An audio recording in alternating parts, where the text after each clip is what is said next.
All right. Good afternoon, everybody. All right. My name is Sean Kahn. I am the 2026 president for the Long Island Board of Realtors. Thank you so much for joining us today. This is the second half of our doubleheader with Keeping Current Matters. We have a great program for you today. How many folks have used Keeping Current Matters in their business? Yeah. Okay. So there's newer folks here too. So that's fantastic. Keeping Current Matters. So this is tremendous value, which we're very excited to bring to you as a benefit of being a LIBOR member. As you're going to hear today, these are tremendous tools to help with social media, information about the market, trustworthy, verifiable information that you can give to consumers, help you have those conversations. So I'm very excited here today. Thank you, David Childers, who's me doing the presentation. Without further ado, I'm going to introduce our CEO, Doreen Spagnuolo.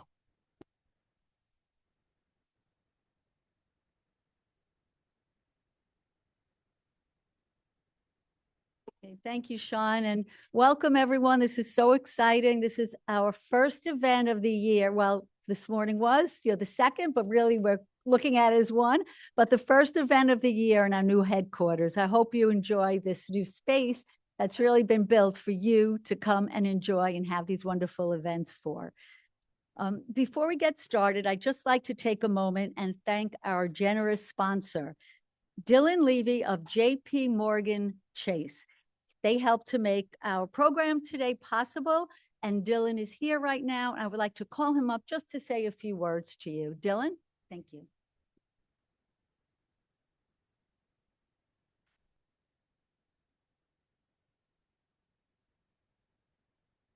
Thanks, Doreen, and good afternoon to everybody. How you guys doing today? Excellent, excellent. I appreciate being a part of this. We had a great session this morning, and I've really been able to leverage some of the stuff that David and his team has been presenting to us for now going on at least about a year or two that comes on a national level. Like the information for us is huge because a big part of what I do every single day is just educate consumers. It's educating the consumer to be understanding that they're making a knowledgeable decision with facts that are about our market that we have going on today.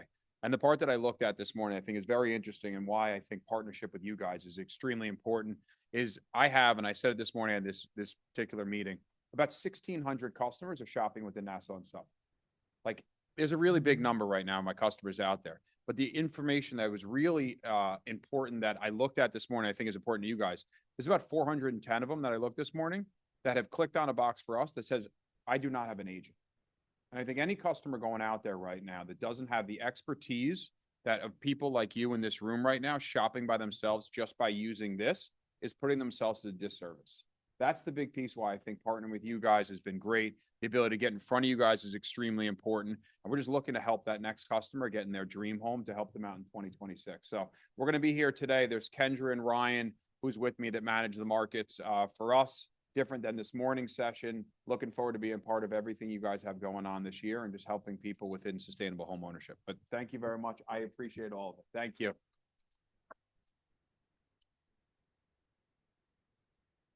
Okay, thank you, Dylan. I just want to note that everything that we do at LIBOR is rooted truly in one core commitment, and that's to be a true partner in helping our members succeed, grow, and to thrive in an ever-changing real estate environment. Belonging to LIBOR means more now than ever, as we remain focused on delivering real, tangible value to our realtor members.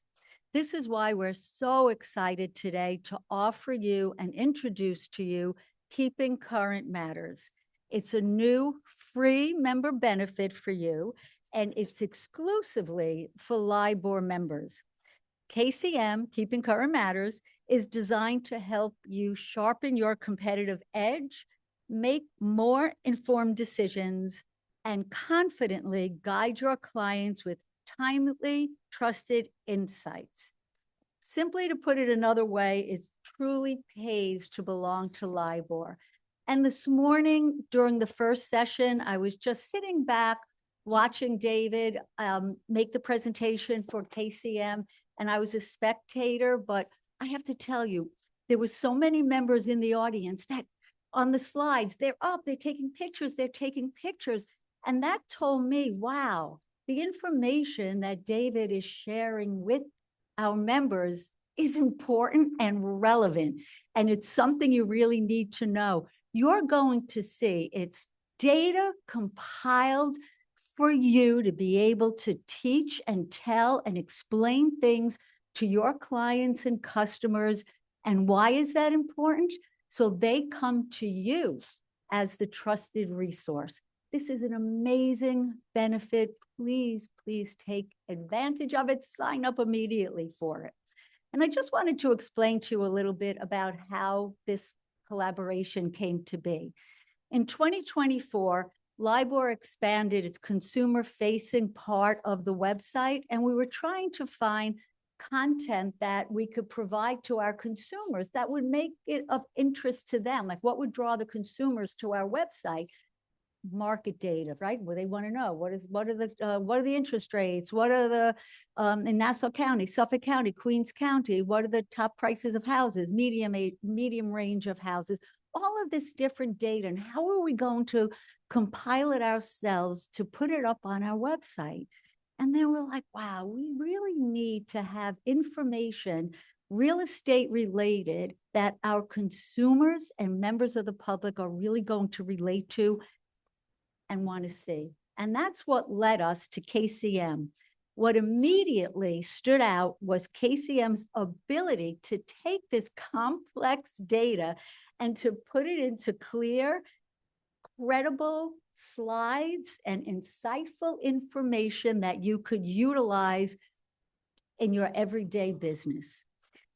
As the conversation evolved with KCM, it became clear that this tool was going to be even more impactful in your hands, that we could provide you with this information and these tools that could elevate you in your own business. And that's how this all came to be.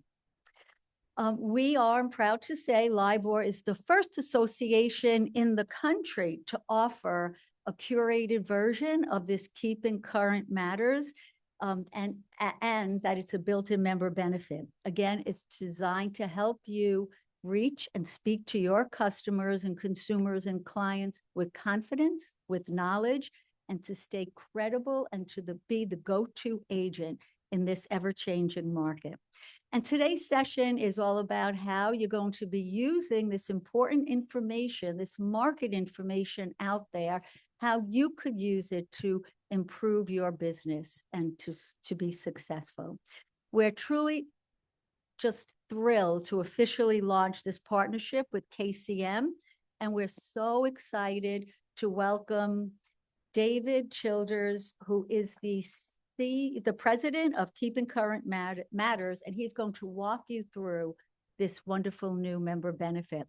David is a featured thought leader in the real estate industry, and he's widely recognized for his expertise, his leadership, his insights, and his unwavering commitment to keep agents well informed. As president of Keeping Current Matters, David has revolutionized the way real estate professionals stay ahead. With over 20 years of experience, he has consistently kept his finger on the pulse of the real estate industry. He's a walking encyclopedia, all things real estate related, and you will soon find that out. David's passion is rooted in his unwavering commitment to really provide agents with the knowledge that they need to stand out as exceptional professionals. Please give a round of applause to David. Thank you. Thank you, Doreen. This is the first chance, thank you for that. This is the first association that has full access to Keeping Current Matters. So that's amazing. You have this member benefit. I encourage you to use it, and grateful to be here today. And I also just want to say thank you to Chase for sponsoring, getting the cookies, coffee, all that. They sponsored that. But more than that, Chase uses all of our information. So I'll do a market update for all of their team every month. We've done that for the last 2 years. And here's why this is important, not just because of today and sponsorship, although that's a wonderful thing, is that we believe the educated agent working with an educated lender is the best option for the client. You agree with that? So send all your business there. And I'll call Dylan and say, hey, remember that? So he'll hold him to that. Okay. So you guys doing good today? Anybody tired after lunch, or are you doing good? Had a sandwich, and I'm like, I'm pretty sure I can make it. So if I drop, just you grab me a cup of coffee or do something. You know what I mean? Shock me. Well, I'm excited to be here. Let me tell you real quick before I get started, what is in sort of involved in the partnership. And I think I have, yeah, there's the clicker right there. Right here, you have access to a blog post and a social graphic every week. You can use KCM for free. I'm not here to sell you anything today. I want you to take advantage of that and use that. Get information out in the market. You can use it on social media, email, website, all that. You brand it to yourself. So take advantage of that. Okay. So what I want to do over the next few minutes is I want to kind of go through this process, try my best to tell you the story of this market and cover a few things in that. You can certainly ask questions. We're in a small enough room here. If you want to stop me, you will not bother me in doing that. And we can go through all of this. Let me see if I can open up this iPad here. Hang on just a second, because it's got all my notes and everything in it. But I'll try to tell you the story of this market and kind of cover what's happening right now. I'll bring in some local market information. I'm certainly not coming in as a local market expert by any stretch of the imagination, but I'll give you some local information. I think it's very, very important, and I want you to remember this, that you understand the national market and you're the local expert. Why anybody having a, sort of a guess as why it's critically important to understand the national market? You're like, well, it's not like what it is here.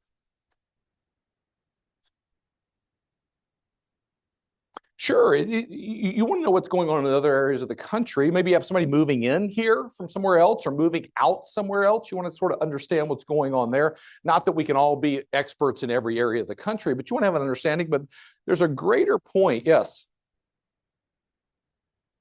Absolutely, you nailed it. It's what consumers are hearing every time they turn on the news, they open an app, they read an article, whatever it is. They're hearing and educated oftentimes on what's happening in the national real estate market. So you may want to go, hey, here's what you heard, but let me show you what's happening right here. And your market certainly is operating differently than what I would say the national market is. And I'll draw a couple of those, comparisons here in just a couple of minutes. But you want to understand both. Sometimes people think, well, why should I be concerned with the national market? Because it's not what's happening here. No, you really should understand both. You should have an understanding, but then provide your local expertise. That makes sense? All right, so here comes the interactive portion of this program. This will be a lot more fun for you if you'll laugh at the jokes. That was horrible, just so we know. And you'll ask questions, and please do that. So my question is, relative to real estate, relative to this market, I'll take any question you have. So I'd love to know what you would like for us to talk about, because I can make some changes. We can talk about anything. Take any question you have, as long as I reserve the right to say I don't know. But what's on your mind? What do you hope we talk about today? If you're familiar with Keeping Current Matters, if you're not, what in the market is most pressing for you? If you raise your hand, I'll try to repeat back the question, because we have folks on Zoom that are listening in. Yes, sir.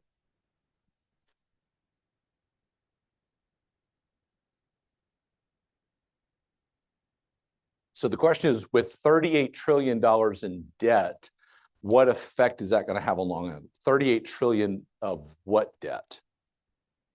Oh my gosh. Remember I said I will take any question you have, as long as I reserve the right to say I don't know. Okay. The journalist also, you write a column. $38 trillion in national debt. I don't think there's anybody in the room that can do anything about the national debt. Debt is out of control in this country. I will tell you that. All right, so let's kind of break this down real quick. I don't know, I can't speak to the national debt, other than in this country and as Americans, we generally want to spend more than we make, and that's how we live our lives, right? You may disagree with that, but that's kind of how it goes.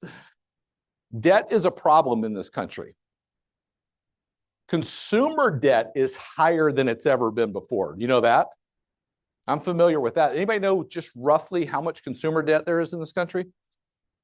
18. Consumer debt. Consumer debt's $18 trillion as measured by the Fed, which is auto loans, car loans, medical debt, consumer debt's about $18 trillion. Does anybody know the largest makeup of consumer debt?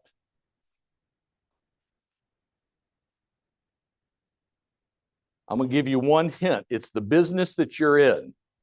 Mortgages is the number one largest cross-section of consumer debt in this country. Now, I would argue it's good debt, right? A mortgage is good debt, unless you talk to Dave Ramsey, he thinks it's not, but different story there. Mortgage is the largest makeup of consumer debt. Mortgage debt is higher than it's ever been before. Anybody know that? There was an article just a couple of years ago that mortgage debt had passed $10 trillion in this country. And people are like, that doesn't sound good. $10 trillion is a lot of money. What they leave out is there's more equity in homes than ever before. But listen, here's the point that I would make. The story of this market will be told in the media and other places. It will be told. The question is, are we going to tell it or not? If we don't tell it, it's not told to our benefit. It's told to get somebody to click on something or a headline or whatever it is, and it's not to our advantage. So I think debt's a problem. I think the bond market and mortgage rates want to see debt sort of starting to be addressed in this country. I think regardless of your political affiliation, debt is a problem, and I don't see either political party being sort of good at reducing debt. I think it's a problem that we have to address, would be the extent. But I would very much encourage you to understand the consumer debt portion of it, because a lot of people misunderstand that relative to our business, which is obviously mortgage debt. What else? Yes, ma'am. Lead gen. What about lead gen?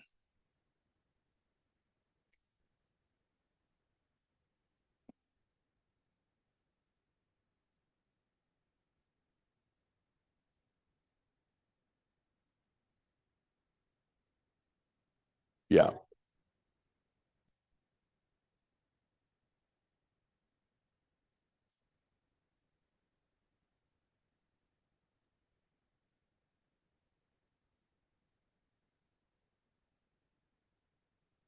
Yeah.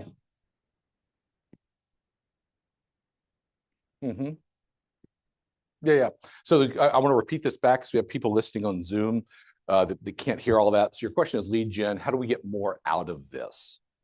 Okay, I am going to talk about this because I think the way you get more out of what we do is, how many people are know of Keeping Current Matters or have used it or have seen it? Several across here, and you may even have other examples of what you could do to get more out of it. But here's what I'm going to say. I believe we operate in a world right now relative to real estate where people want to know, do you know what's going on? I think that's true. I think they're going to check you out before they, if you're referred, they're going to go check you out and say, okay, is this person somebody I want to work with, right? So relative to lead gen, that's what I'm going to say is pick a couple of things today and get them out in the market. That way you can start a conversation with people that can lead to an appointment. Now, there's not a component of KCM. It's like, okay, you can pop something in here and generate a lead, right? But you can post information on, home prices, mortgage rates. You want to get somebody's attention? Start talking about stuff like that. People have an opinion. Anybody posted anything like that? Like, everybody will, sort of weigh in on this.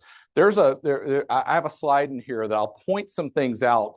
Even if you have something to write down or take a picture of it, I'll say, hey, I would use this right now, right? To get people interested, to start a conversation, to generate a lead, essentially, right? The way you'll know that is I'll use this one, right? And I'll talk about that, but that's a great point. I think those that are winning in the market right now are consistent in what they post, and they're posting things that help clients understand what's going on. That's what I hope to do in the next few minutes. Yeah. Any other questions or things that are top of mind for you? Like, I wish we would talk about this. AI, again, not going to talk about that because I don't know. What's that? New way. I think agents that leverage it effectively are going to win, but I don't know. It's not certainly the topic of today's presentation. Yes, sir.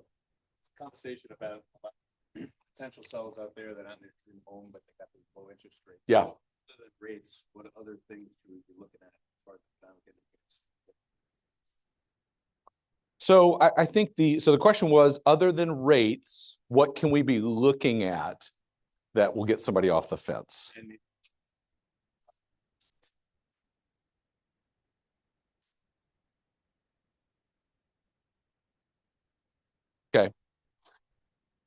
So the question is, what's it going to take to unlock the market relative to that? You don't have to guess at that. Bankrate did a study and they said, what would you need to make a decision in a mortgage rate, basically?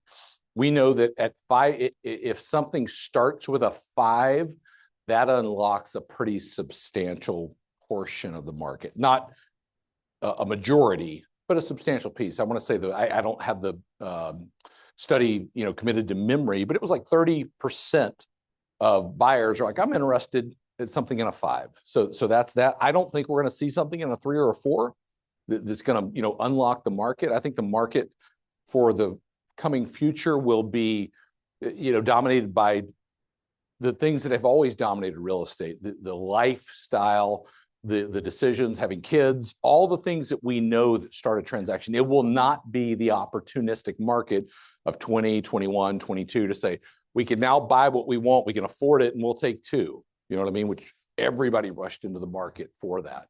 No doubt about that. But I think the things that will unlock this market are probably not going to be thought of at a mortgage rate.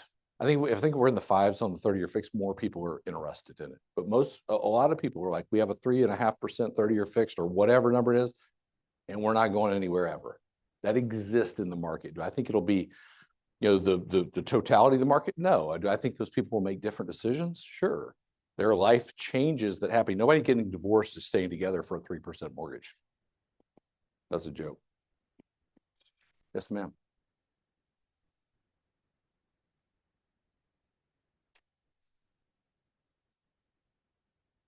I'm about to, so the question is, how do you get going with KCM? Great question, by the way. Thank you for asking that. I'm going to show you a QR code at the end that you can scan and get started. Okay, so you scan that, go in, put your information in, you get a free account. I don't know what to tell you then. We've got, it's on the, it's in the member area for LIBOR. It's on the dashboard, LIBOR, so you can go in that way, but I'll show you a way to hit it quickly. Yes, ma'am.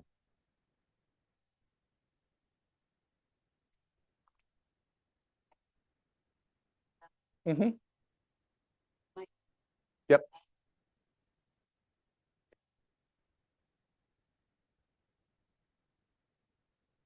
Sure. So the question is KCM cover seller leads? Yes. We will talk to buyers, to sellers, anybody in the transaction. So you'll be able to see things that you would use for a seller piece. Yeah. I think if you were with me, our office is in Richmond, Virginia, just outside of Washington, D.C. We have a wall that says we believe every family should feel confident whether buying or selling a home. And that's what drives the work that we do. So anything that we do is to educate somebody to say, is now the right time to sell? Is now the right time to buy? What should we do so I understand the market? And the thought behind that is if you educate someone well, you don't have to convince them to do anything. Right. So we're an education resource for real estate. Do you have a question back there? Oh, okay. But you're going to ask something. Yes, sir. Hang on. I'm going to give you this mic because some of this stuff is not picked up on. I don't know how to turn it on. Let me turn that on real quick. I just want to make sure people that are online can hear as well. Can you guys hear me? Oh, cool. Mm-hmm. So I've used it in the past, and a lot of it, I think you're asking him directly, like, do you get a lead from KCM? And it's not that direct. What you do is they're providing you information and these infographics that you can then turn into a way to generate leads. So for example, for sellers, I've screenshot things that he posted on Keeping Current Matters, turned that into a letter and mailed it out to sellers. Did you know we are at all-time high prices in X community? So a lot of it is using the information they provide, saving us that time, and then turning into something you can get a lead from, rather it just being click here for a seller lead. Yeah. Great. Thanks for saying that. Thank you, sir. Does that make sense? for everybody? Educational resource. Really, because the thought is, if I'm putting good information out in the market, that will educate people. That will position me as the expert. And more people are going to, I'm not saying don't use a lead gen, sort of system or anything like that, or you can use KCM in tandem with that in emails and things like that. But really, our core purpose is to help educate and give you a way to post that on social, email it, whatever. Yes, ma'am.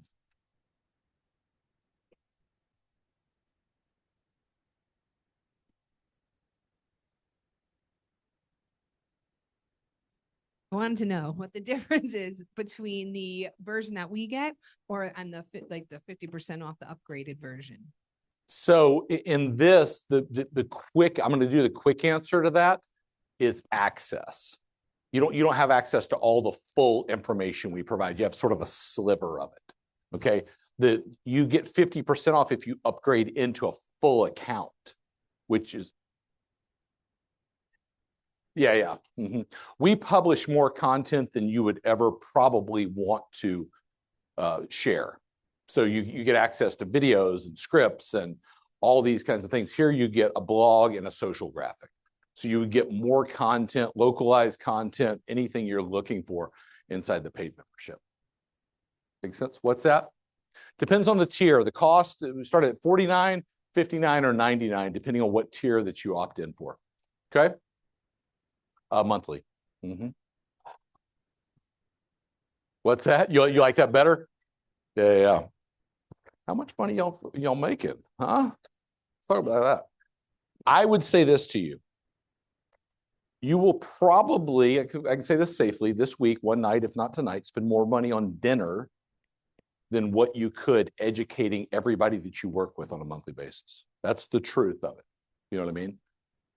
And so I'm not sitting here saying it's going to be right for everybody, but if you're looking for a source of market knowledge, you could grab everything from research that we do. Now, it'd take you about 40 hours a week. You can decide if that's the best use of your time, or we could do it for, $49. Yes, sir.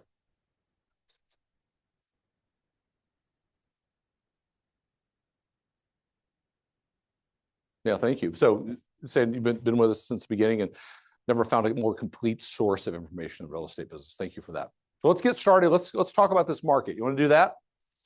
All right, let's get rolling here. What we're going to talk about is really what's ahead for this year. Anybody interested in that? All right. So what I want you to do is have your phone out, okay? Because occasionally I'm going to say, I would take a picture of this one. That's how you're going to know. Because here's what I'll guarantee you. You will be in a conversation with somebody. They'll bring something up, and you can say, you know what? I was at LIBOR. We were talking about this. Do you mind if I share something with you? Right? Now, write this down. This is kind of the interactive portion of what we're going to do. If you have something to write with, you can type it into your phone. But I want you to think about this. And the question, this is you writing this down. The question is, do I have a relevant market opinion based upon fact? So I'll say it again. Do I have a relevant market opinion based upon fact? So how many people know that we live in a world where there are a lot of opinions? Couple? There's a joke in there somewhere about it. How many people know we work in a business where there are a lot of opinions, right? Everybody's got an opinion on real estate. If you own a house, if you don't own a house, right? You got an opinion on real estate. We just came through, all the holidays, and your crazy Uncle Charlie's like, I wouldn't buy a house right now. Based on what? Very rarely will someone use a fact when they're talking about their opinion of the real estate market. My hope is to give you some facts about the market today. You don't have to agree with everything I say, and it won't offend me if you say I have a different opinion. That's fine. But I would ask that you use facts. Why do you believe what you believe? You should base it somewhere on facts. And you could say, hey, I think this whole market's going to crash and everybody's going to get foreclosed on. Well, based on what? Based on what? And there are people out there in the world saying that right now. There are people saying debt's out of control in this country. And that is a fact. But they miss some pretty big pieces in the housing market when they say that, because they have a different objective. Most of the content that's produced in our world is to get somebody to take an action, to click on something or to do whatever, a headline. Has anybody gotten a text that somebody sent you about a headline in real estate and they're like, what do you think of this? Anybody get any of those ever? We've always said at KCM, headlines do more to terrify than to clarify what's going on. You can text them back and say, all you have to do, you can shut them up with this line. Did you read the article? The answer is no. Because if they did, you'd say, okay, what's your question? Because if you read the article, hopefully, unless they're just trying to do something it's not right, it would break down whatever they said, but they twist it in some way to get somebody's attention. What I want to do is talk about what are the facts in this market. It isn't good news or bad news, it's just the news. Right? If we're able to convey what's happening, it's just the news. Right? What's going on in this market and in this world and in real estate? If we understand the facts, then we can communicate it. So if I were to back up and kind of look at last year, this is probably one of the biggest stories of real estate in 2025. And I may not tell you something right now that you're like, well, I'm glad I showed up today to learn that.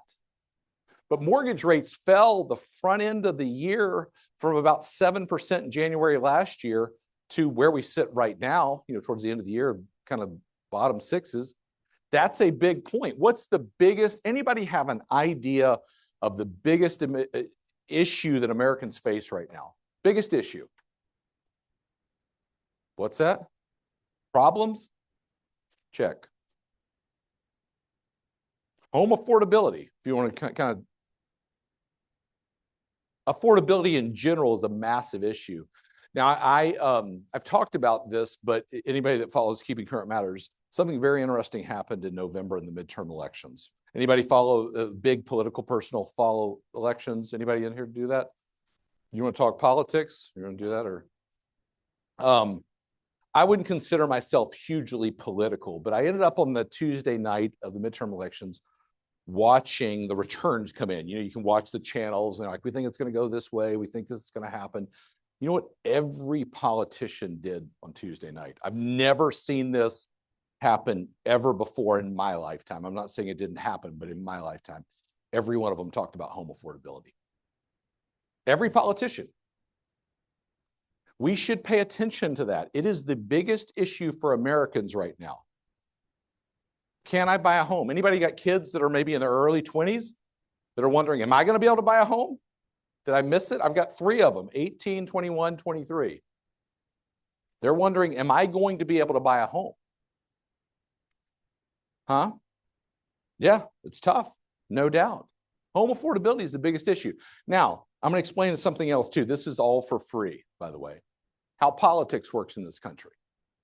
Here's how politics works in this country. You're going to want to pay attention.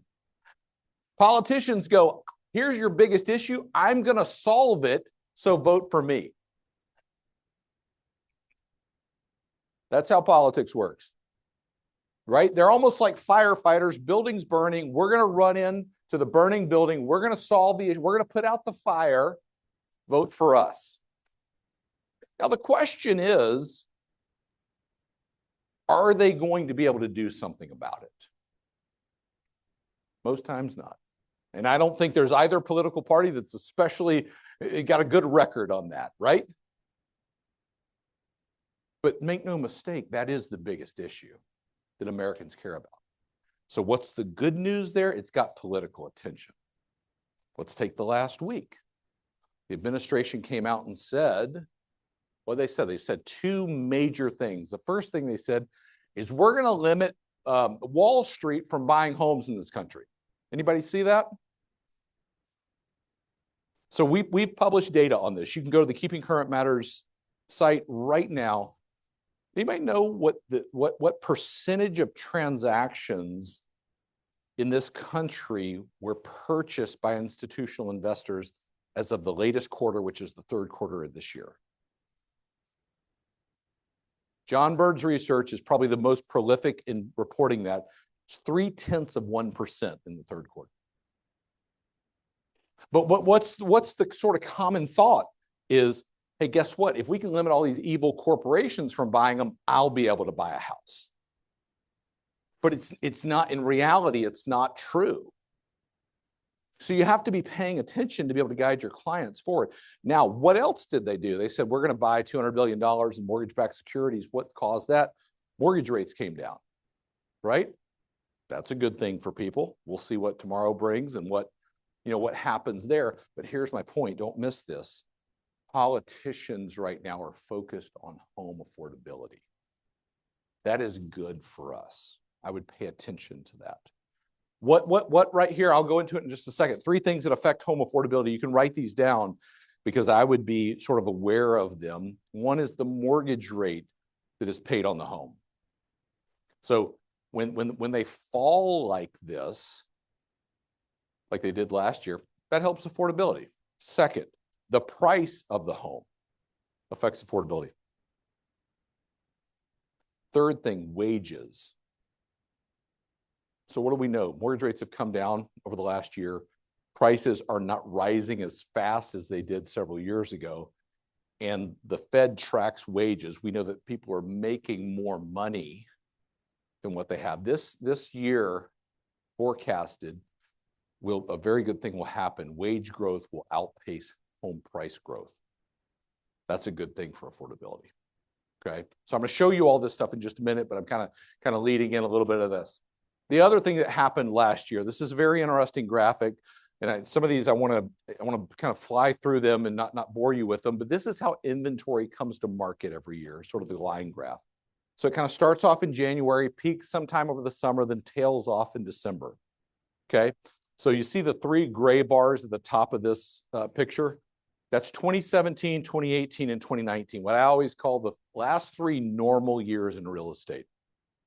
Okay, see all the bars below the white bar, the colored bars there are 2020, 21, 22, 23, and 24, when we depleted inventory across the country. Mortgage rates fell, everybody jumped into the market, and there weren't any homes to buy anywhere. And the white line is this year. It's a 5-year cycle in inventory coming back. Now, you don't have that as much here, and I'm going to go into it in just a minute. But in this country, we will sort of end this year or end last year in the neighborhood of where we ended 17, 18, and 19. It's important to understand those things and say, okay, what are the dynamics across this country in real estate? This leads to a more healthy market, and that's what we want. We want a more healthy real estate market. Prices have not gone up as quickly across the country as they did several years ago. Matter of fact, we have states there in the orangish color that have lost value over the last year. And one of the questions that, that folks may have, and they oftentimes ask is, well, if that's happening in Florida, is that coming here?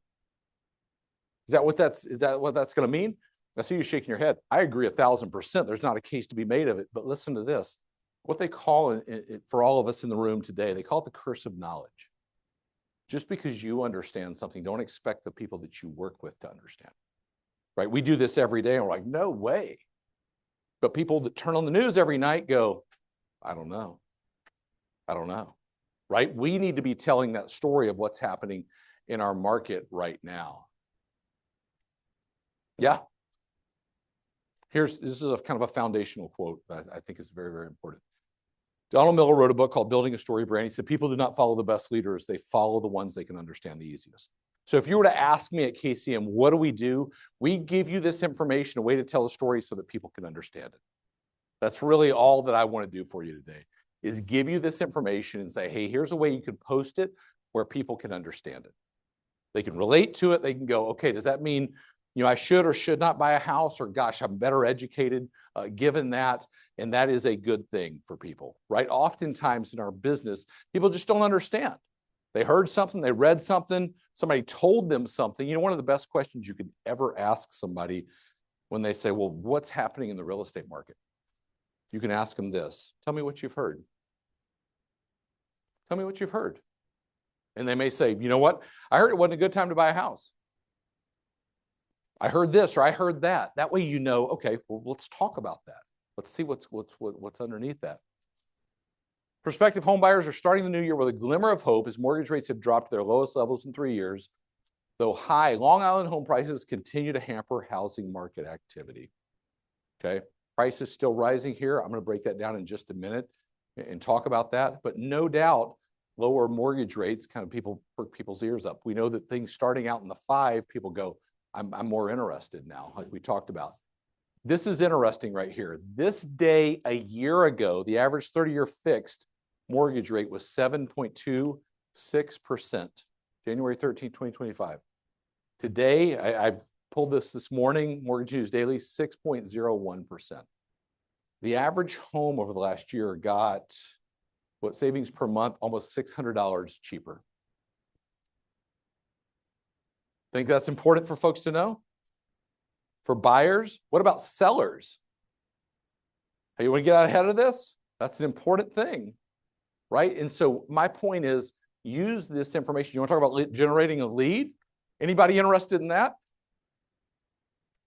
Great way to talk to people. Now we'll see what, you know, what sustains in this market, and having a great, you know, lending partner, I think, is key.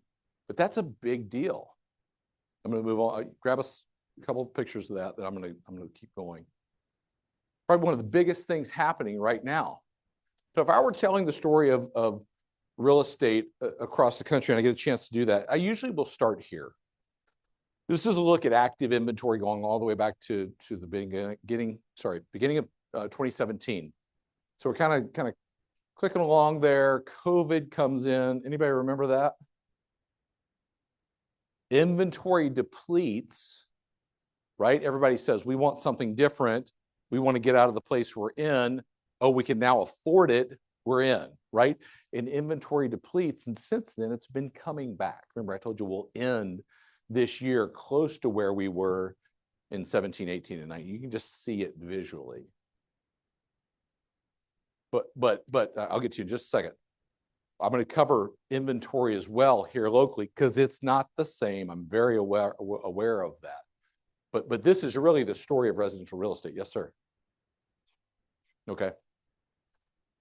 This is a look at the same graphic with your inventory overlaid it. Okay, and active listings. So as inventory has grown across the country, you've remained, I would say, relatively flat. And I'll show you a couple other examples of this, right? But again, people turn on the news, what do they hear? More and more homes on the market every day. And they call you up and they're like, where are they at? Right? I want to understand the national market, but I want to apply my local expertise. I want to be able to show people it's not the same, right? It's not the same. This is fascinating right here. So the way you read this, the blue bars here on both sides show how much inventory has grown over the past year. Every region of the country has more homes for sale today than it did a year ago. You can see each one. Midwest, 11%, Northeast, 7.5%, South, 12%, and the West, 14%. The other bar is inventory as measured compared to pre-pandemic levels. So the South and the West have recovered. The Northeast here, you're down 50% from pre-pandemic levels. Is that important? You think your clients know that? We know it. We feel it. But they don't know it, right? You know, the issues in housing over the last several years, and even people that, you know, sort of look at the dramatic rise in prices, the reason prices rose, you know, so dramatically. There are a couple of reasons for it, low mortgage rates, but the real reason underlying and all that is housing is undersupplied in this country. Most that measure it would say somewhere between 2 to 3 million units. There aren't enough homes for the number of people that want to buy. Now, affordability is the biggest challenge, right? A lot of people can't buy right now because they can't afford it. A lot of major cities, it's cheaper to go out and rent an apartment, than it is to go out and buy a home. And so understanding some of these dynamics, helping people understand it, they go, well, I think prices are going to go down. There's no way the home down the street's worth what it just sold for. There's no way that's sustainable.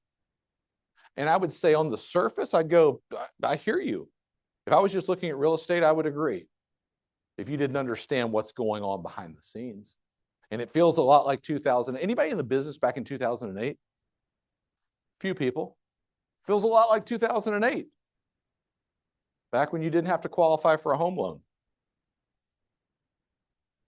Yeah. Apparently when you don't have to qualify for a home loan, you can sell a lot of houses. What came out? Yes, ma'am.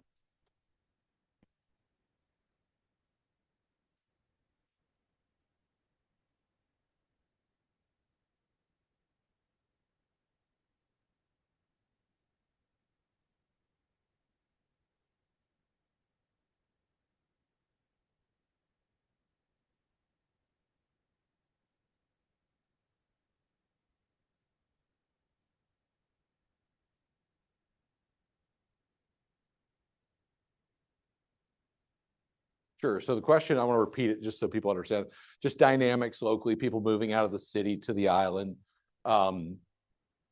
Anytime you have a scenario, this is true in life, you have more people that want something, you have fewer of that item, the price goes up dramatically, right?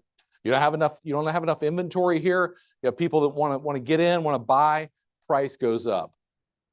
I would, and I'll get into this just in just a minute.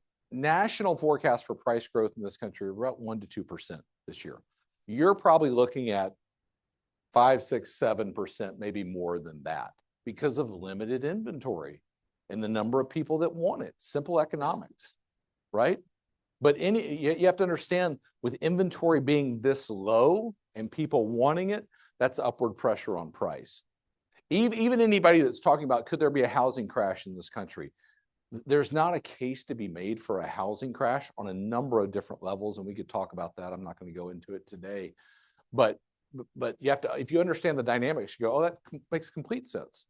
Now, the challenge that we have in our business, and I believe this, is we think just because we know all of this, everybody that we work with knows it. And we also think just because we've said it once, twice, 5, 10 times, people know it. We've got to constantly show people this is what's happening out in the market. Anybody get a chance to meet Steve Harney? Amazing man. Lived here on the island. When I first met Steve 20 years ago, he had sold his real estate company. Many of you maybe remember him through that. And he wanted to help agents, and he started KCM. We're going to talk about all these dynamics today and everything happening in the market. But you don't always say your success is determined by what's inside of you. It's not determined by what's going on in the market. Now, I think understanding the market and being the expert certainly helps your success, but the success that you have is based upon what you do with this information. We give you a lot of ways to share it and do things like that and engage in conversations with people having this information. But my hope is that you'll take this and use it. You'll use it to educate people, to engage people in a conversation and do things that will help them make a better decision. Do you have a question?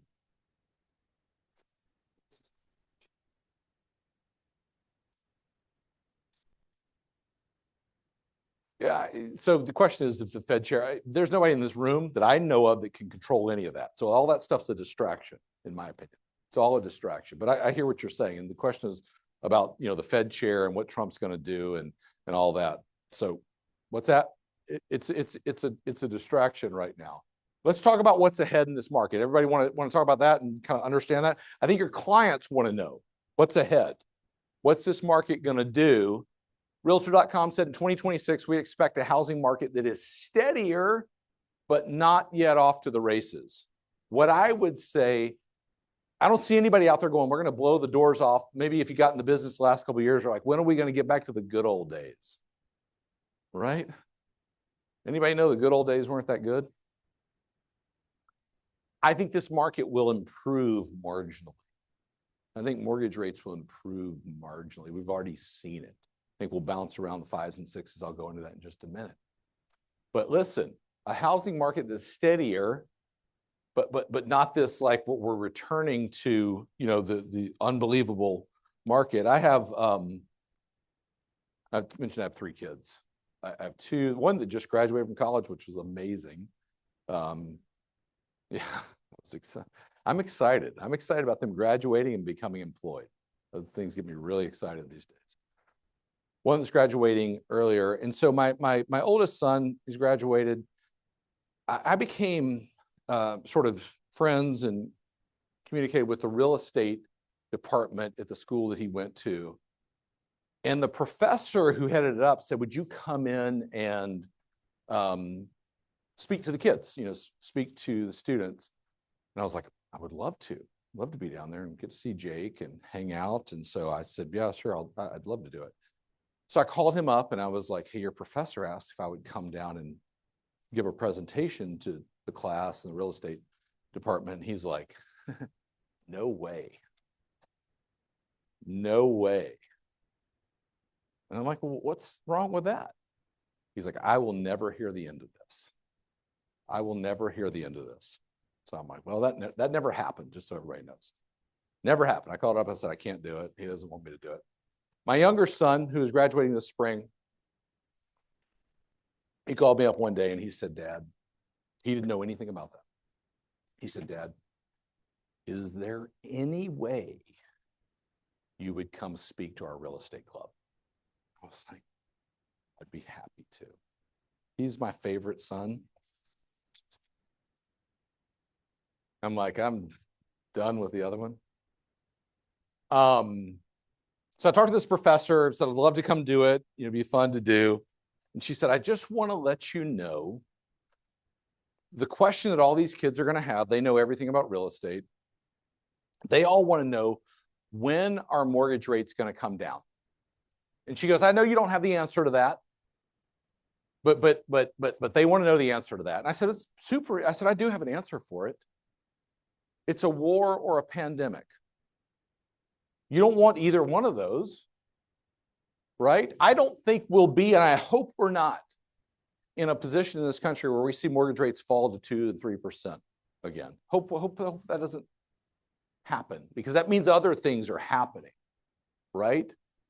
And I think some potential sellers or whatever, like, we'll just wait till they drop again, right? Or even buyers are like, we'll just wait till everything gets foreclosed on. Anybody have a buyer like that? Like, when these foreclosures come, we're in. We'll take 2, right? Certainly not the case today. I mentioned this before. I'm getting sort of off on a tangent because I want to talk about this market. Back in 2008, 9 million people were foreclosed on, or deed in lieu or short sale. 9 million. There were 325,000 foreclosures in this country last year. It's a fact, nowhere near the volume. Foreclosures are at an all-time low. You know why that is? You do? What foreclosures are at an all-time low? Post 2008, when you qualify people for a home loan, apparently it works out better that way. You're gonna ask something?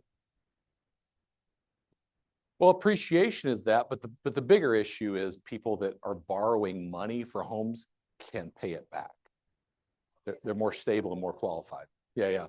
But there's a case to be made to say, why would you get foreclosed on when you have $100,000, $200,000, $300,000 in equity? Still happens, but no doubt. So the question is, at that time, 1,000%. So the comment was, in 2008, prices were artificially sort of pushed up. And that is true because demand was artificial, because you didn't have to qualify for a home loan. Now this is a brilliant point. 2008 prices go up dramatically. 2020 prices go up dramatically. Nobody that we work with is like, well, I know why that is. Back then you didn't have to qualify for loan. They do. They don't know this. So we need to do a good job of educating them and showing them these are the dynamics in the market that are at play in all of this. We anticipate affordability will improve modestly. So really a market that's off to the races. Affordability improves in 2026, slightly lower mortgage rates, increase in home prices, more balanced market. That's a good thing. Affordability, the three things that dominate it: rates, prices, and wages. You want me to go back to that? You want to get a picture of that? Grab a picture of that. Those things dominate affordability. They will improve. You should have a relevant market opinion on affordability. What do you believe about it? You don't have to agree with my position. I believe it'll improve slowly. That is the point of this. These are mortgage rate forecasts from Fannie, MBA, and Wells Fargo. Last couple of years, and then what they're saying. Relatively flat market. We're already beating every one of those forecasts. Here's the lesson for you today. Even the experts don't know what's going to happen. So if you're like, I'm going to tell you what's going to happen, well, you're going to outpace them, right? And everybody in the mortgage market is sort of scared to say, here's what's going to happen. But again, we're right at 6. I think we'll bounce around the low 6s, dip our toe in the high 5s a few times. I don't see anybody calling for things to fall down into the low 5s, or nobody in the 4s, right? So, but that will ultimately be a good thing. 30-year fixed mortgage rate on par with the last few months of 2025. I agree with that. It'll be a marked drop from the 6.6 average throughout 2025. It will be a better lending environment this year.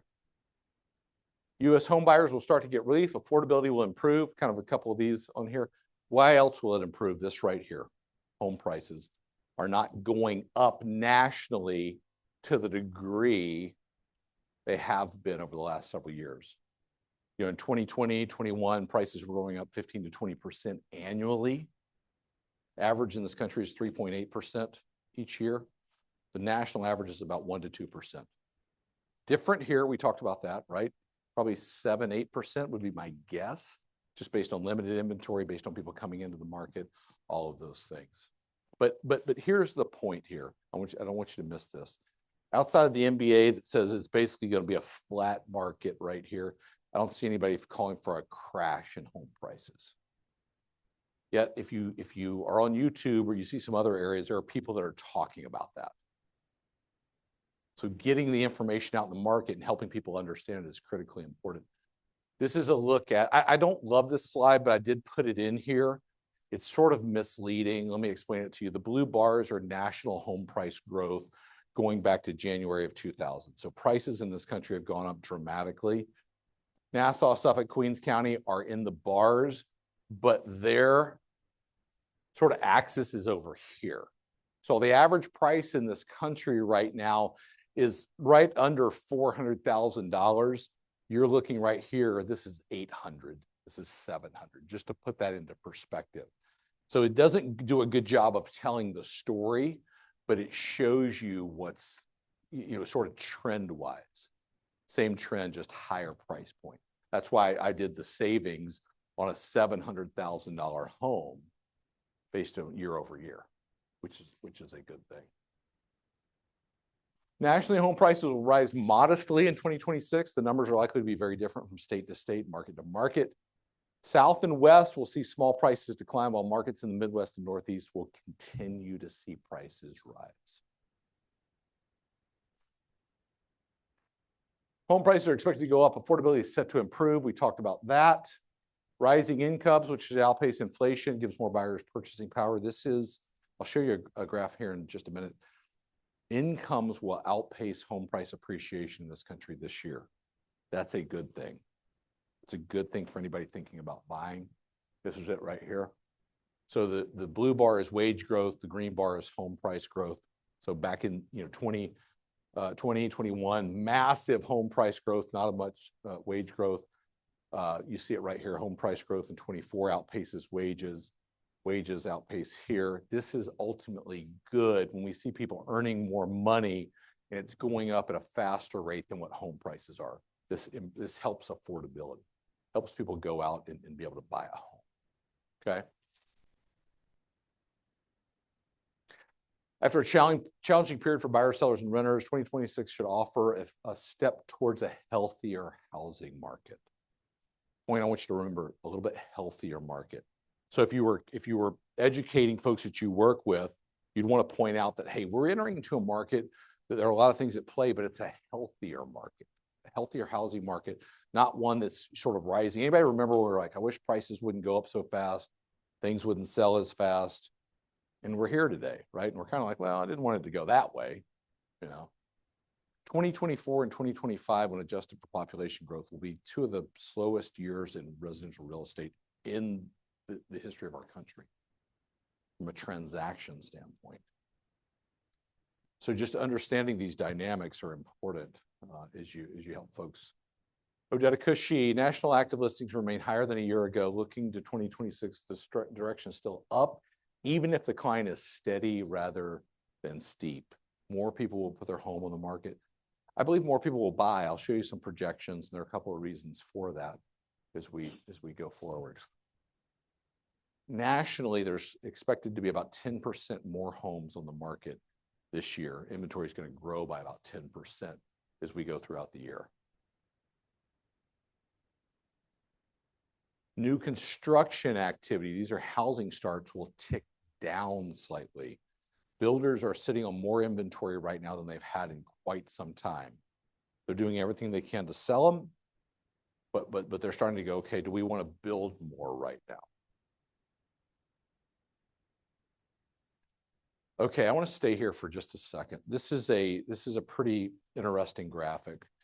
When we talk about dynamics in the housing market, this is a look going all the way back to the 90s of the number of homes built in this country. The line there is the annual average since 1990, 1.3 million.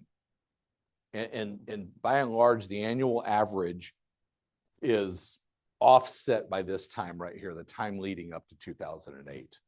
So this is a time period right here, 4 years leading up to 2008, where we built more homes in this country than we ever have before. It hadn't happened before and hasn't happened since. Was anybody a builder back in 2008 in the room? Or somebody in the previous session that was a builder?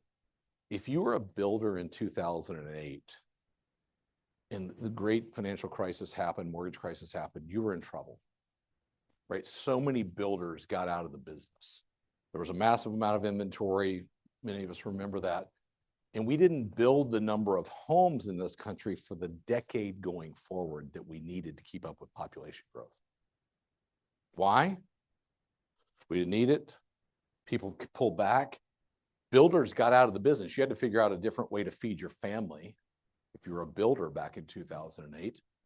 Oh, by the way, 2020 comes along, mortgage rates drop. We don't have the number of homes that we need in this country, and prices skyrocket. That's the point that everybody misses as far as consumers. I'll come to you in just a second, is understanding the dynamics behind the market. You know, back in 2008, it was a bet on we could sort of merge people that didn't qualify for a home loan in with people that could, and the bond market would be okay, and you know, this wouldn't be an issue. And come to find out, it was an issue. But when you don't have the number of items that people want to buy and everybody wants to buy it, price goes through the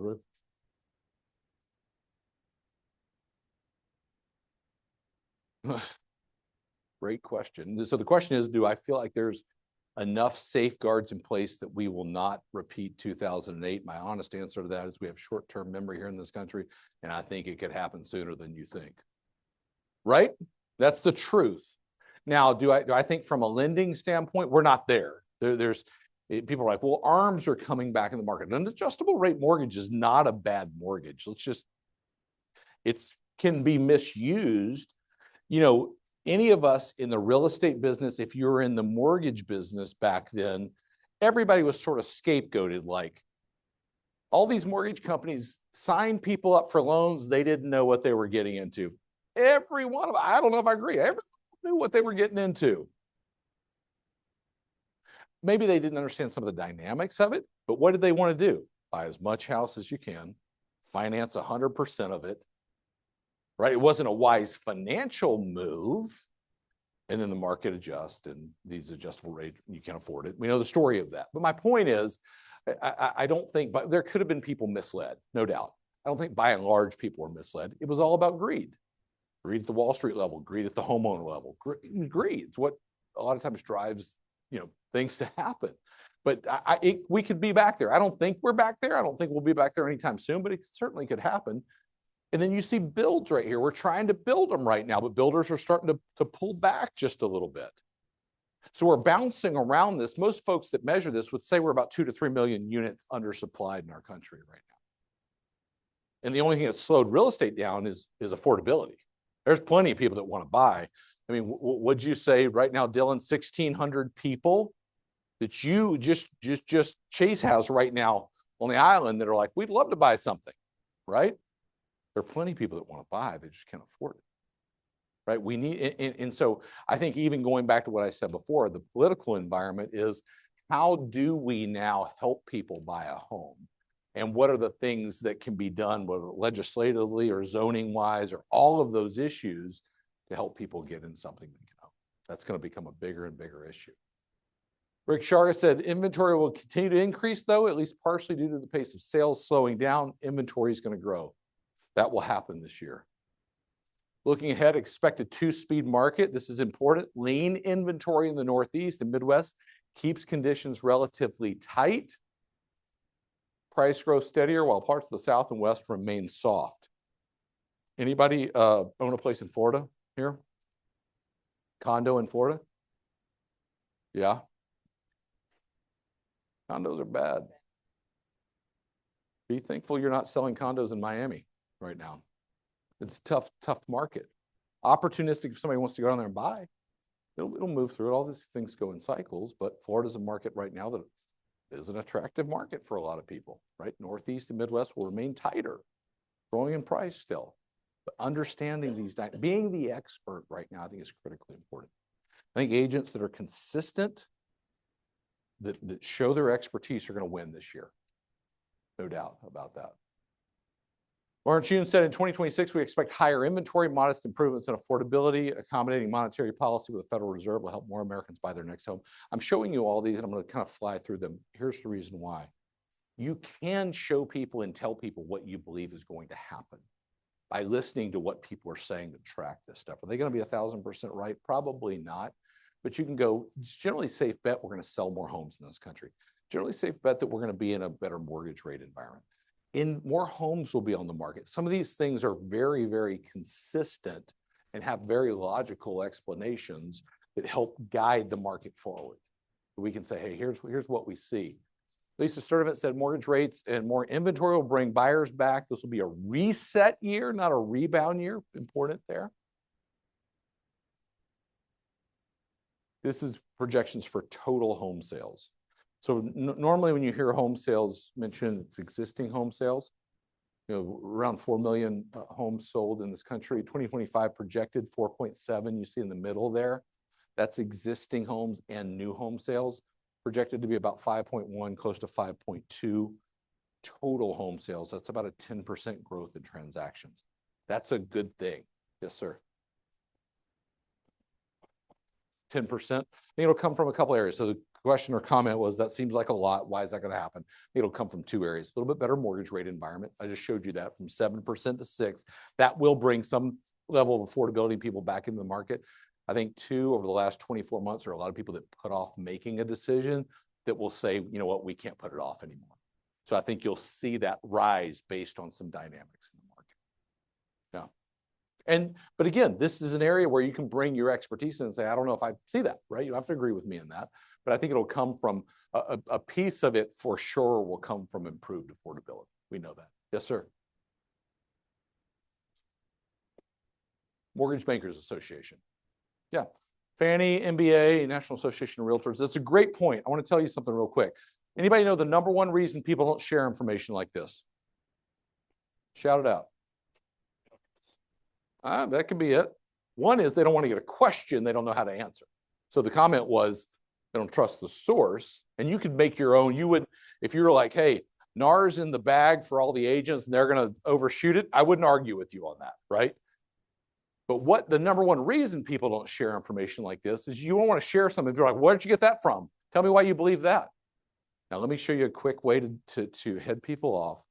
Inside of the notes section, which you can't see it here, it's, notes in PowerPoint. Anybody familiar with that? There's notes below the slide. Just trust me on it.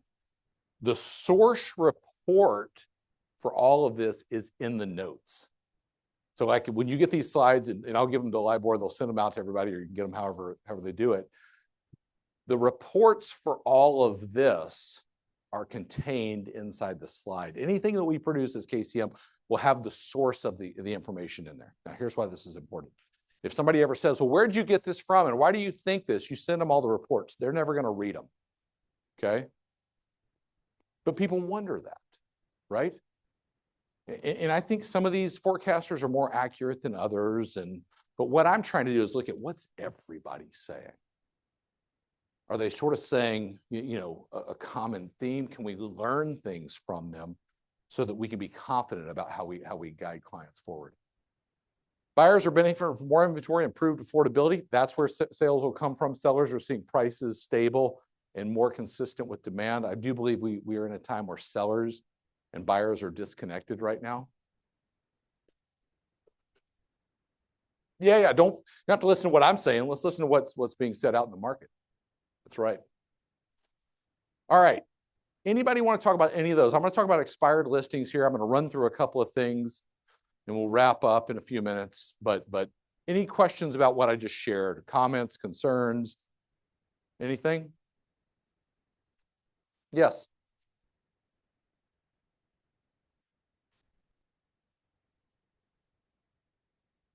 I will send those to LIBOR, and yeah, they'll get them out. Yeah. So I'll give those to you. Yeah. We grab one back on the way. Dylan, yeah.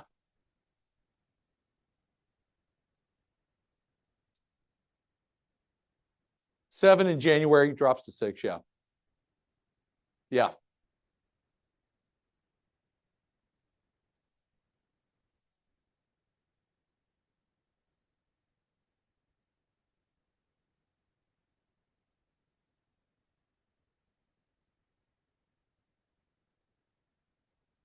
Can we hold on just a second? Can we get a microphone so people can hear you on the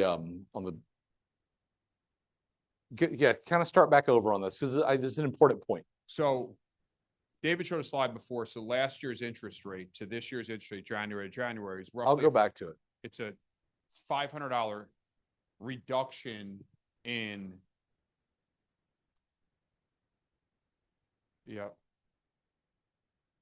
There we go. So it's right there. So to what David's slide was showing as he's getting there, and I'll talk to it, right?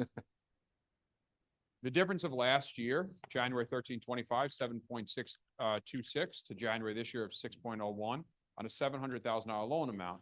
The affordability for the customer, right, at being a 578 difference for the customer and the savings. If the customer was comfortable in making a payment last year at $47.79, but they could not find the home of their dreams at $700,000, think about it the different way, right? The different way you look at it, now the consumer has the availability with more buying power to go to $800,000. That is what I'm seeing for customers before. They couldn't find the home they wanted as a 2-bedroom, 3-bath in Wantagh with the proper taxes, backyard they love to go play with their dog and all these other things they wanted out there. But now they could find that home.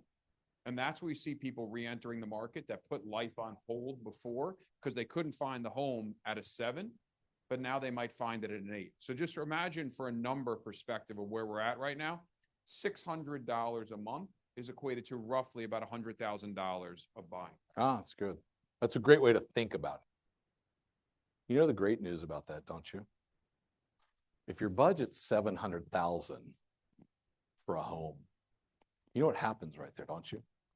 You're like, we really like the $800,000. That's what happens in life, right?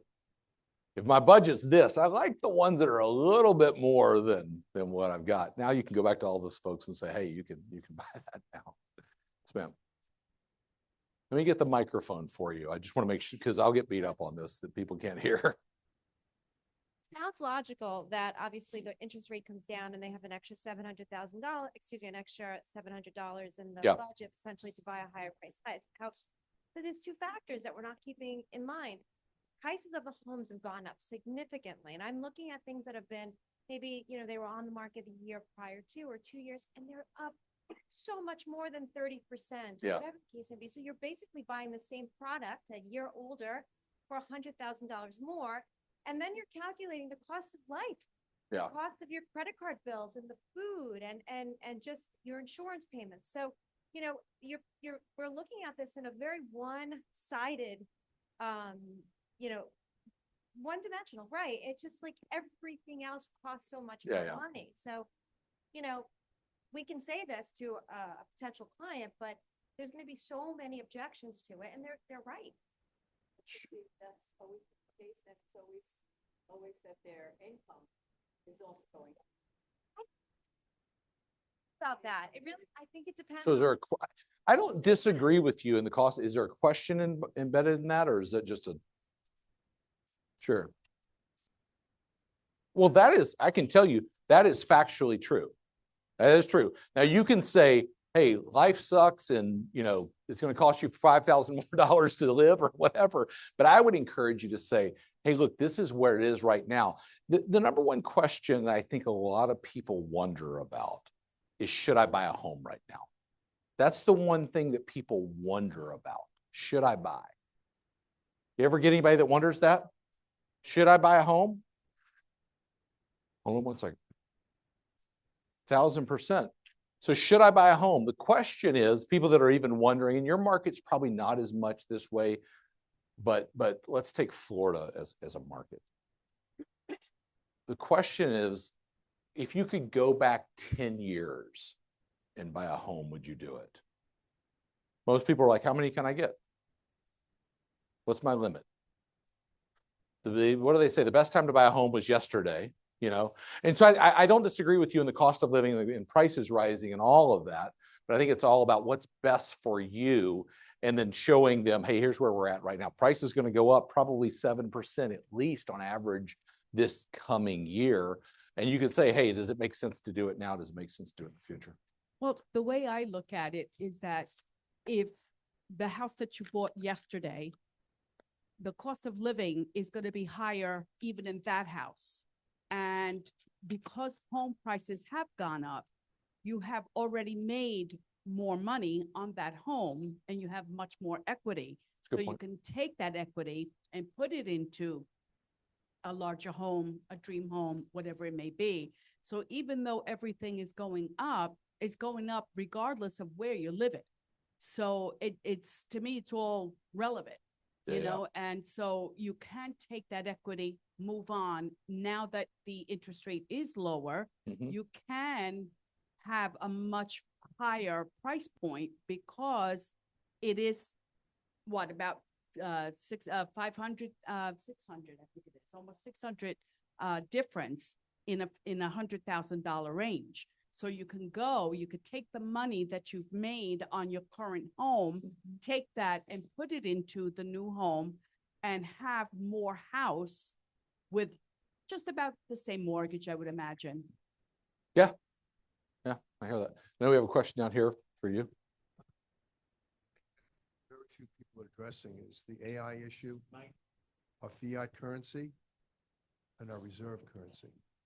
Nobody's addressing. I see some people addressing it in the market where they tell you to diversify because we're in stage 3 of a real problem and very few are addressing it. So if you want to talk about a crash, those are 3 things I firmly believe will have a huge effect on real estate. It hasn't happened yet, but every fiat currency has failed throughout human history, every single one. And we're on the precipice of failure based on what's going on right now and what the government is not doing. And I can't speak to that, but I hear what you're saying. I'm not trying to be negative, but I'm being Sure. realistic as to what is actually going on. Yeah, I hear you. Yeah. Go ahead. I think as salespeople, it's important that we keep in mind that you sell what you've got. And we've got a big positive here. Yeah. It's huge. It's a huge savings. So what if everything else went up? What I'm selling went down.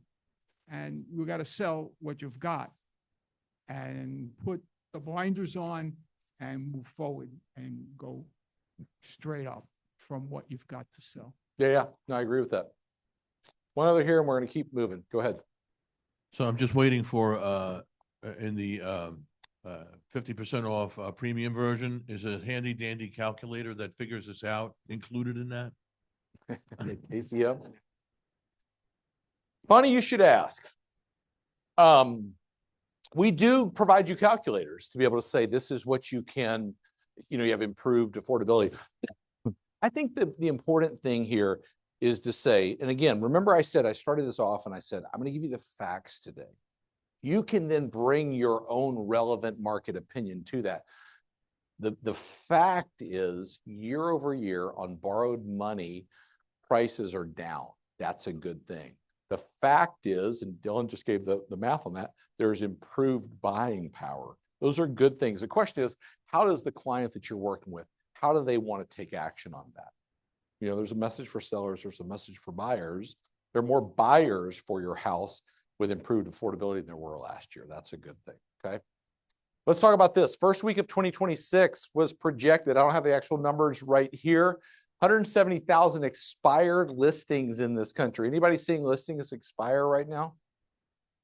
The number one date on the calendar that more listings expire than any other? December 31st. So many contracts are written to the end of the year. More listings will expire this January. I think it's say this confidently than probably in the last decade.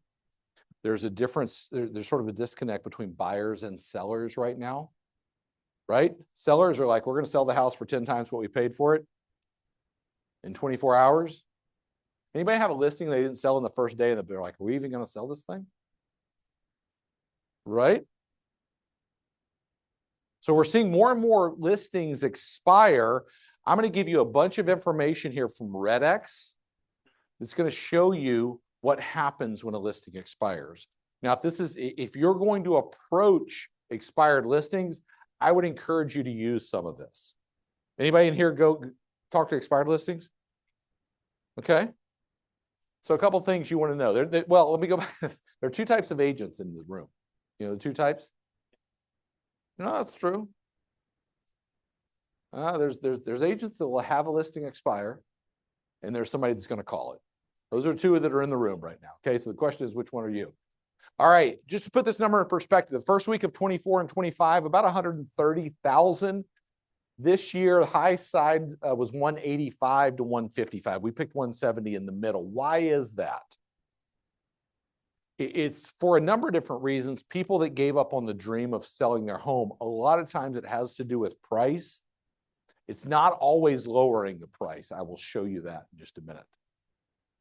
But it's about having an honest conversation right now with sellers about why their house didn't sell. So on average, these are all numbers you can go back and verify from RedX. These are national averages on research done in 2025. I'll come to you in just a second. Listing expires, average of 36 days if they're going to relist it. So we're in prime expired listing territory in the calendar. If they relist it, an average of 75 days until the house is sold. Just interesting information to know. Okay, these are all averages based on listings that expired and then sold in the calendar year of 2025. Yes, sir. The forecast for the 185,000 from the previous slide. Yep. Is that, I know it's an increase in volume, but is it an increase in percentages as well? Percentages of houses that expired.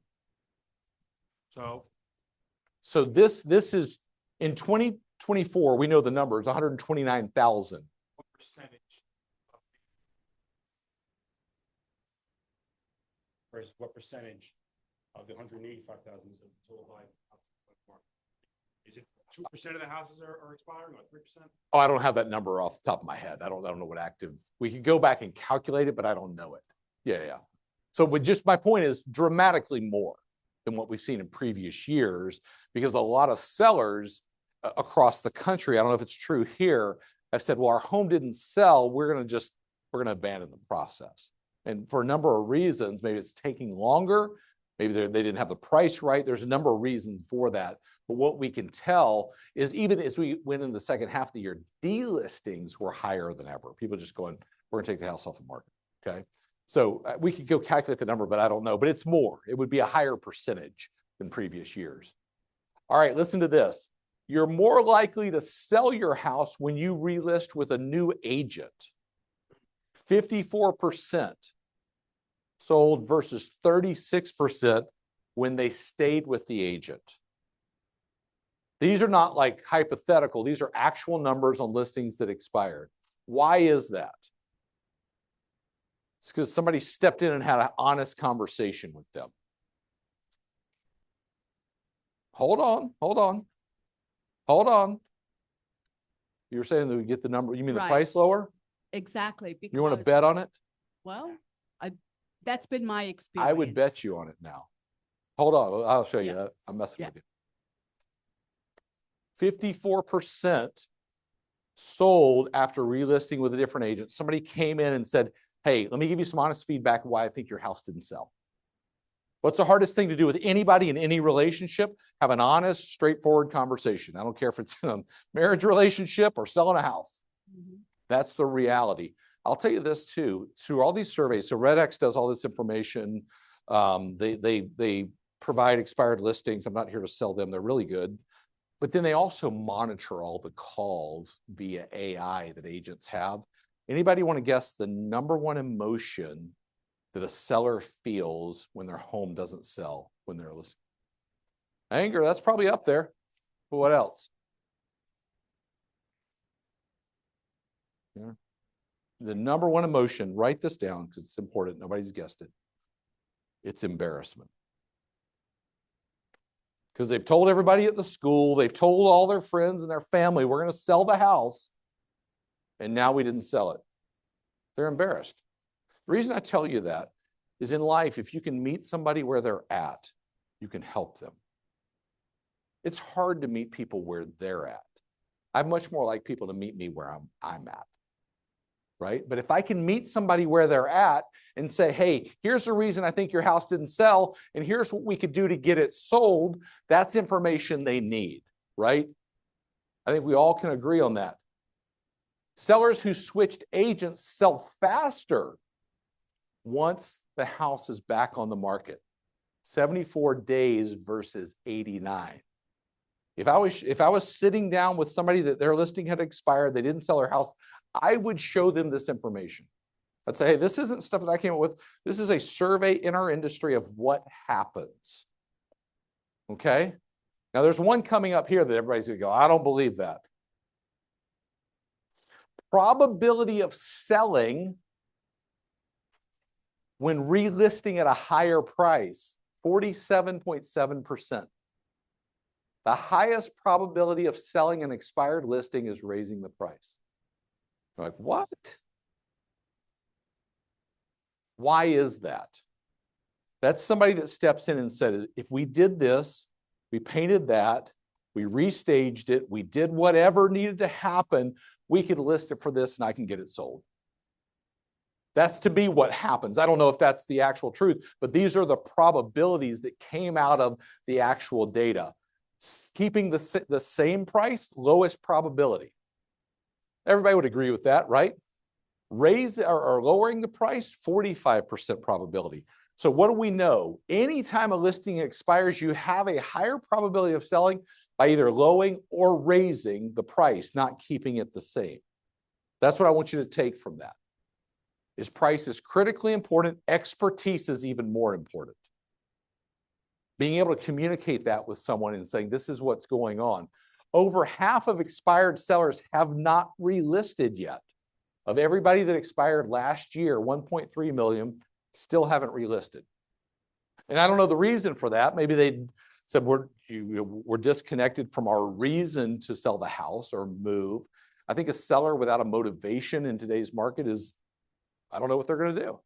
But if they are motivated to sell, then we can then help them, right? This is all information that I want to give to somebody. That's the last slide that I have. My hope is you can take all of this. I'm going to hang and do questions and use this for anybody that didn't sell their house, because then we can step into their life and help them, right?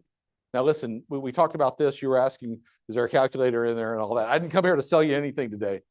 If you scan that QR code, you get, I think, sent right to the page of everything that you have for free through LIBOR. Yep. Yep. Yeah, you should have an email as well. But you can grab it right there. You can sign up. You asked, how do you get started? You sign up for it, put your information in, put your headshot in, put your logo in, all of that stuff, and you can start sharing this information and start getting it in the hands of people that need that to make a good decision, to make a confident decision. Should they buy? Should they sell? What should they do with their real estate? So I know we've got the mic if we have any questions. I'm going to wrap up on that. My extreme pleasure to be with you today. I'll hang for questions. I don't know if we have anybody else coming up or you have any announcements. Yep. Yeah, thank you.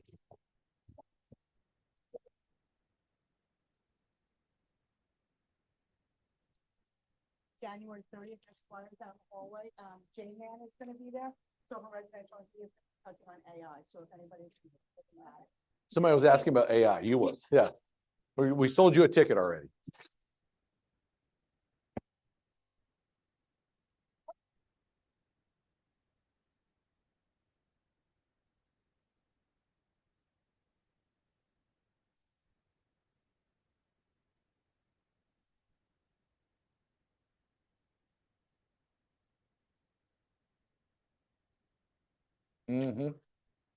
Absolutely. Be a resource, right? Help somebody out. Right there. We got a question up here. What's that? Well, there are people on Zoom. They can't hear you. If you've been with KCM, is the 50% upgrade applicable? If you've already You existing. can use that if you have a legacy rate from the past and you have a great deal. It's not used on that. You'd have to upgrade into one of our current plans to get the 50% off. Yeah. Yes, sir. Question back over here. What one? Let her get that on there. No, I just wanted to make a comment. I had belonged to KCM a while ago. I let it lapse. But one of the great things about KCM was the agent became the source of information. If we would go to our seller and say, you need to lower your price or take an offer because the market's going down, they're going to say, well, you just want to make a sale and make a commission. But if you give them the information that provided here, which I had done in the past, showing that I'm not the one that's saying this, there's 3 or 4 or 5 other sources out there that are saying it. All of a sudden, they take another look and they say, okay, let's make a deal. So it's very valuable information. I'm thinking about getting re-involved with. There's 2 things about that. One, why just tell somebody when you can show them? We all know a picture is worth 1,000 words, right? So we can show them what's happening. And 2, you can use that approach. You don't have to listen to me. Let's look at what's being said out in the world. Great point. Yes, sir. Let's get the mic over here real quick. Yeah, there is annual. The question was, is there a discount for purchasing at the yearly rate versus monthly? And there is.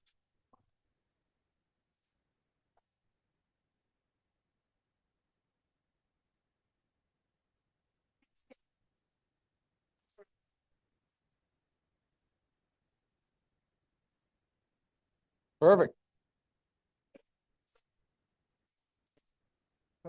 Trying to give us access to educational information. You don't know who to, I just came back from the convention and they had like, I don't know how many other companies showing us educational opportunities and stuff like that. Yeah.